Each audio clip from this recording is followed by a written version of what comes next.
During my hospital stay, my parents sold my $18,000 engagement ring to pay for my brother's dream party. When I got home, Mom sneered. "Thanks to your ring, your brother finally got what he deserved." I laughed, and she demanded, "What's so funny?" Her grin disappeared when she found out the ring they sold was. The discharge nurse asked who was picking me up. I said, "My parents." That was still true at the time. An hour later, when I got dressed and walked into the waiting area, my phone buzzed. "Just take an Uber. You'll be fine." That was it. No punctuation, no apology, just a digital shrug. So, that's how I went home. Slumped in the back of an Uber, still wearing a hospital bracelet, while the driver told me about his fantasy football league. I nodded at the right moments. My head throbbed, my chest ached, and all I could think was 5 days in a hospital bed, and they couldn't give me one ride home. My fiancé, Mark, wasn't there either. He'd wanted to cancel his work trip, but I told him not to. It was important. Besides, my parents had promised. I thought I could trust them with one simple task. Turns out I couldn't. When I got home, I showered, changed, and sat on the edge of the bed long enough to realize I wasn't going to rest until I had my engagement ring back. Before the surgery, my parents had insisted on holding on to it for safekeeping. That's what they called it, safekeeping. I wanted it back. Mom opened the door before I could knock. "Emily," she said, smiling like she'd been waiting all day to deliver a punchline. Dad was in his recliner, half watching the news. He gave me a nod and turned the volume down like this was going to be a quick visit. I didn't sit. I came to get my engagement ring. They looked at each other. That look I'd seen my whole life. A quick flicker of agreement like they were both reading from the same script. Mom's smile spread. "Well, thanks to your ring, your brother's finally having the time of his life. Miami sunshine. He deserves it." It took me a second. "What?" Dad leaned forward, elbows on his knees. "We sold it. Don't look so shocked. You'll be married soon. You'll have another ring." I felt the air go thin. "You sold my engagement ring." Mom waved her hand. "Oh, don't be dramatic. It wasn't doing you any good sitting in a box while you were in the hospital. Ryan needed this." I gripped the back of a chair. "He needed my ring?" "He needed a chance," she said firmly. "He's been working so hard. He finally met someone special, and this trip, it could really mean something." Dad nodded like it was obvious. You can't put a price on opportunities like that. The room was buzzing in my ears. Mark had saved for months, every spare dollar, for that ring. "You didn't even ask me." Mom's smile tightened. "You'd have just said no. You've always been like that." A laugh escaped me before I could stop it. It startled even me. Mom's eyes narrowed. "What's so funny?" I looked from her to Dad. Their smugness had slipped just a little, enough for me to see the edges of fear. I smiled. "Do you really want to know?" They stiffened. "You'll find out soon enough." Their faces dropped. They called me a liar, but I could see it in their eyes. They weren't sure. I didn't explain. I didn't need to. I walked out, leaving the silence behind me like smoke. I didn't drive straight home after leaving my parents' house. I just sat in the car at the end of their street, hands on the wheel, headlights off, trying to remember how to breathe. My heart wasn't racing anymore. It was worse. It was steady, flat, the kind of steady that means something snapped, and you don't know what the new shape is yet. I told myself it was just one more betrayal. Nothing new, just another notch on a very long list. But it didn't feel like just anything. It felt like every birthday, every holiday, every car ride home where Ryan was praised and I was ignored had suddenly lined up in a row, pointed right at me like knives. You know that moment after someone hits you with something unforgivable and you can't even cry because your body hasn't caught up yet? That's where I was. And I thought, this didn't start today. This started years ago. Ryan was always the golden boy, 2 years older, which in our house might as well have been 10. He got the parties, the shiny new things, the encouragement. I got the speeches about being grateful for what you have. When he turned 10, he got a brand new bike with blue racing stripes. When I turned 10, I got a hand-me-down pink one with a bent handlebar. Mom said it built character. When Ryan wanted baseball lessons, they found the money. When I wanted art classes, I got laughed at. Don't be silly. Birthdays, his were events. Friends, decorations, cake bigger than the table. Mine were sheet cake at home with the family. Maybe one friend if she could get a ride. Every time I noticed the difference, every time I dared point it out, I got the same line. "You're imagining things. Don't be dramatic." So, I stopped pointing it out. I stopped asking. Somewhere along the way, I stopped expecting. The thing about growing up like that is you half believe it. You learn to think maybe I don't deserve nice things. Maybe I should be grateful for scraps. Even later, when I moved out, built a life, got a good job, I carried that quiet doubt with me like a shadow. And then I met Mark. Mark is not rich. He's not the guy with the corner office and a watch that costs more than rent. He's middle class, steady, hardworking. He's the kind of man who double checks receipts and makes sure his tires are rotated on time. But he is also the first man who ever made me feel like I wasn't too much and not enough at the same time. He listens. He shows up. He makes space for me. And when he proposed with that ring, God, I almost couldn't take it. My first instinct wasn't joy. It was guilt. "This looks expensive," I whispered. "You shouldn't have." He took my hand, slid it onto my finger. "You deserve it," he said. "You deserve the best." That's when I realized how starved I'd been for those words. Not because of the ring itself, but because of what it meant. Someone believed I was worthy. The ring wasn't just a diamond, it was proof that the story my parents wrote about me, the one where I was second best, wasn't true. And now, with the wedding 2 months away, that ring meant more than ever. Which is why, when my parents insisted on keeping it safe while I went into the hospital, every alarm bell in my body went off. It happened so casually. I just told them about the surgery. I was nervous, still trying to wrap my head around it, and Mom immediately said, "What about your engagement ring? You can't wear that in the hospital. It could get lost. Let us hold on to it." Dad nodded. "We'll keep it safe." Safe. That word again. I should have said no. But here's the thing. In my family, refusing them is an invitation to war. They don't let it drop. They don't respect boundaries. And honestly, I wanted to know. I wanted to see if they'd cross the line I was pretty sure they'd cross. So I smiled and agreed. What they didn't know is that before I handed anything over, I'd already taken the real ring and hidden it at home in a place no one would ever think to look. What I gave them was a replica. I kept that secret to myself. I didn't tell Mark. I didn't tell a friend. No one. Because the truth is, I didn't just want to protect the ring. I wanted to protect the proof. Proof of what I'd always suspected. That if they were given the chance, my parents would choose Ryan over me every time. Even if it meant selling off the one thing in my life that symbolized love and commitment. So, when they sat there tonight, smug, bragging about how Ryan was having the time of his life in Miami, thanks to my engagement ring, I laughed. I laughed because they thought they'd won, and I laughed because I knew something they didn't. The real ring never left my side. I wish I could say that gave me peace, that knowing I outsmarted them erased the sting of their betrayal. But it didn't. The sting was still there, sharp and burning. Because even though I had the ring, I still didn't have what most people take for granted. Parents who put their daughter first.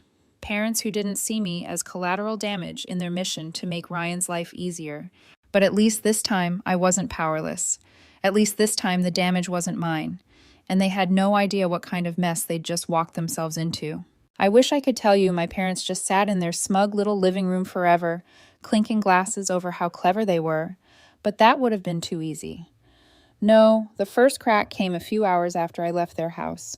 My phone lit up around midnight, buzzing across the nightstand like it was trying to crawl away. 5 missed calls from Mom, 2 from Dad, 1 from a number I didn't recognize but knew was them anyway. I let it ring. I wasn't in the mood to hear another lecture about how dramatic I was. By the 10th call, I gave in. Curiosity is a terrible thing. "Emily!" Mom's voice came through sharp, like she'd been pacing for hours. "What did you do?" I sat up in bed. "Good evening to you, too." "Don't play games," she snapped. "They said the ring is fake." So the appraisal had landed. Dad's voice thundered in the background. "Is Mark's ring fake? Did he trick you?" I pinched the bridge of my nose. "No, the real ring is fine." "Then what is this?" Mom demanded. "What did you give us? How could you humiliate us like this?" Humiliate them? That choice of word almost made me laugh. "I gave you exactly what I meant to give you," I said. Calm, even, deadly polite. "You chose to sell something that didn't belong to you." "You tricked us," she cried. "That's rich," I muttered. "This isn't funny," Dad barked. "Do you have any idea what you've done?" I couldn't help it. "Oh, I have a very good idea. Do you?" Silence. The kind that says, yes, they do. Here's the thing about my parents. They are masters at rewriting history. Every family story is told in their favor. Every fight becomes someone else's fault. So, of course, they lunged straight for the blame game. You set us up, Mom said, her voice trembling now. Why would you do this to your own family? I let out a dry laugh. Set you up? You begged me to hand it over. You didn't borrow it. You took it. You sold it. That's theft. Family doesn't get you off the hook for that. Don't twist this around, Dad growled. I pictured him in his recliner, red-faced, gripping the armrest like it was a steering wheel he couldn't control. It almost made me smile. Almost. They begged, of course. Between the accusations came the pleads. You have to help us, Mom said. This is serious. It's your mess. I said, we can't fix it without you. You should have thought of that before selling what wasn't yours. He needed this, she shouted suddenly. And there it was again. Ryan, the sun they orbit around. He needed it, I said quietly. More than I needed my engagement ring. More than Mark needed his sacrifice respected. He's your brother, she said, as if that was still supposed to mean something. I closed my eyes. And I'm your daughter. Funny how that never counted. The silence on the other end wasn't guilt. It was shock that I dared say it out loud. Dad tried a different tactic. Listen, it's done. We can't change that, but you can help us fix it. I stared at the ceiling. You don't even hear yourselves, do you? You stole from me, lied to me, spent it, and now you want me to clean it up. Because we're family, Mom cried. Exactly, I said flatly. And that's why I knew I couldn't trust you. Her breath hitched like I'd slapped her. Good. They tried again, over and over, pleading, accusing, twisting. You're cruel. You don't understand how serious this is. You set us up to fail. You're laughing at your own family's suffering. I listened for a while, then cut in softly. I told you the truth. You just didn't want to hear it. They shouted back, but I didn't. I let the silence on my end do the work. Finally, I said, this is where I hang up. You can't just click. I sat there in the dark, phone buzzing in my hand as their calls kept coming. It was almost funny in a bitter way. For once in my life, I wasn't the one scrambling to fix their mess. The weight wasn't on my shoulders anymore. It was on theirs. And I realized something. I'd always been waiting for this moment, waiting to see if they'd really prove me right, and they had. I turned my phone face down on the nightstand, lay back, and let out a breath I'd been holding for years. It wasn't peace. Not yet. But it was something close. And I knew this much. Their panic tonight was just the beginning. The worst was still coming. They showed up at my door 3 days later. I knew it was them before I even opened it. The knock had that frantic rhythm, like someone was trying to keep from screaming. When I opened the door, Mom's face was pale. Dad's jaw was tight. Ryan looked like he'd just come back from the world's worst hangover. We need to talk, Mom said. I leaned on the frame. That's never been true in the history of this family, but go ahead. Dad took over. The man we sold the ring to, he wants his money back right now. I didn't move. How much? 9,000, he said. His voice cracked on the number. 9. Half of what Mark had actually paid. They hadn't even bothered to ask what it was worth. Just grabbed the first stack of cash like it was a scratch-off win. If that didn't show how little it meant to them, nothing would. Mom rushed to fill the silence. It was all he gave us. He says if we don't return the money immediately... She stopped, pressed her lips together. Ryan stepped forward. They're not the kind of people you want to owe money to, Em. This could get dangerous. For a second, I almost laughed. Not because it was funny, but because it was so perfectly them. Steal from me, then show up at my door, begging me to bail them out of danger. And you came here, I said slowly, to ask me for the money. Dad nodded. Just a loan. We'll pay you back when the mortgage clears. Mom's eyes were wide. Please, you don't understand how serious this is. I opened the screen door just far enough to lean on it. I understand perfectly.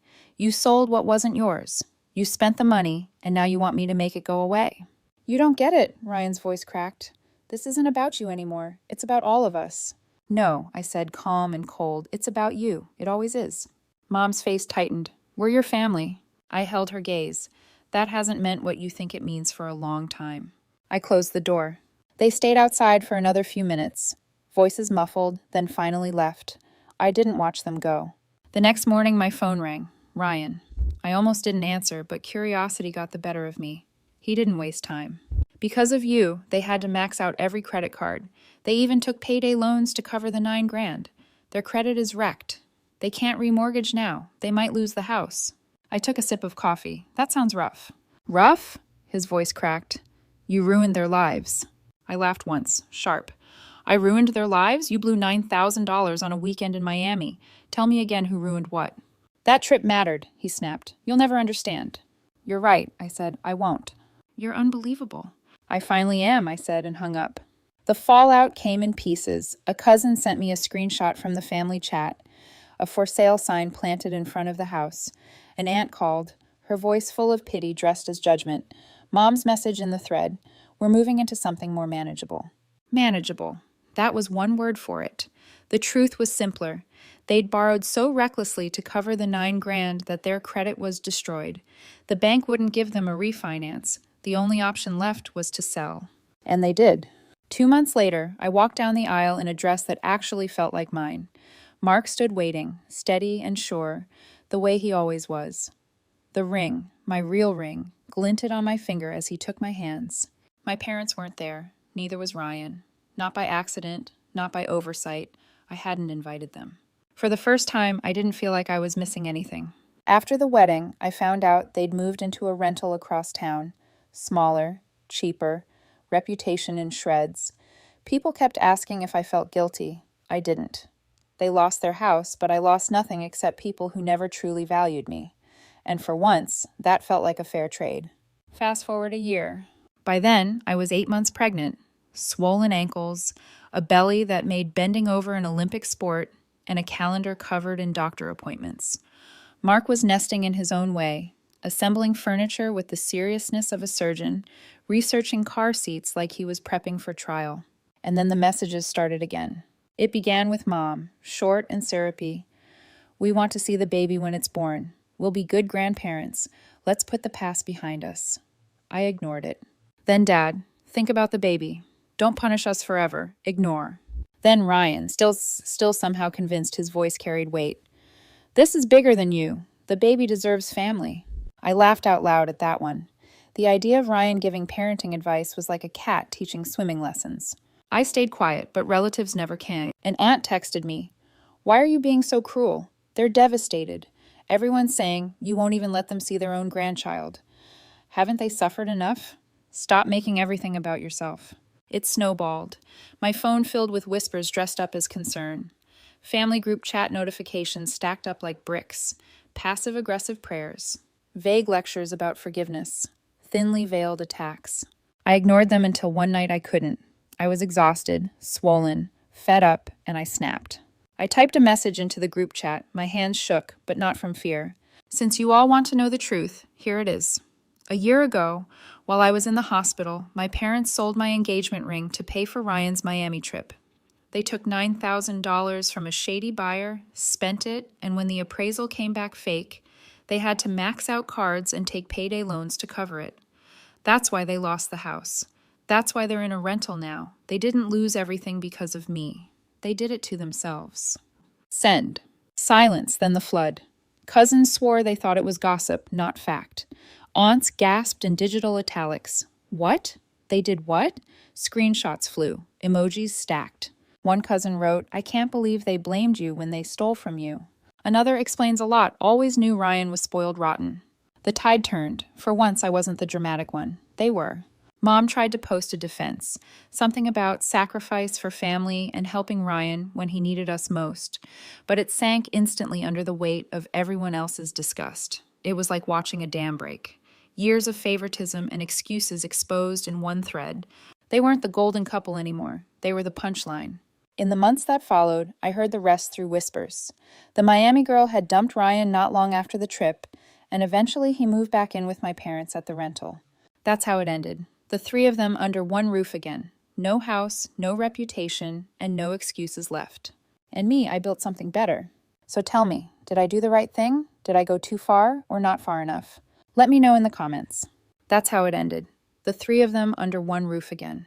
No house, no reputation, and no excuses left. And me, I built something better. So tell me, did I do the right thing? Did I go too far or not far enough? Let me know in the comments.